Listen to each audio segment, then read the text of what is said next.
जय जगन्नाथ सांग मैंने आपन स्वागत आम चैनल धनवंतरी आयुर्वेदिक रे चलतु देखा आज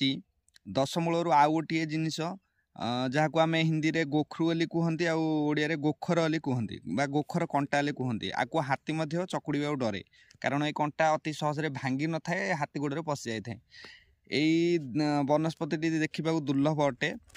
आज या विषय टी जाना आर औषधीय गुण मुझा आपन को कहूँ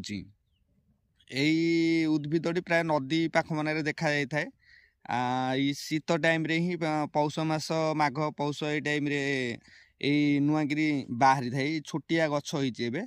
आहरी बहुत बड़ गछ हम यही गछटी कार्यकारिता दशमूल महत्वार अधिका बृहत पंचमूल बा तृण पंचमूल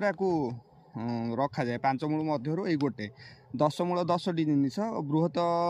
पंचमूल अलग तृण पंचमूल अलग तृण पंचमूल आपको गणा जाए जदि आपनर किडनी स्टोन अच्छी ताले सांगने आर मंजी माने जो देखो छोटिया छोटिया मंजी ए आरंभ हो गला तैयारी हबारे छोटिया छोटिया कढ़टा देखूँ ये जोड़ा देखो आपको यहाँ छोट छोट मंजी आरंभ हो गला सी आमर कंटा टाइप आपको फोटो देखीदेवी यार आमर जदि किडनी स्टोन हो जाए से मंजी को संग्रह करना आपको गुंड करदे सकाल गोटे 10 ग्राम संध्यारे गोटे 10 ग्राम साधा पानी सहित आपड़ सेवन करूँ गोटे 15-20 दिन भितर आप 5 mm स्टोन चूर्ण हो बाहरी जाए दशमूल आ गोटे द्रव्य तेणुक आपको जनवा इच्छा कली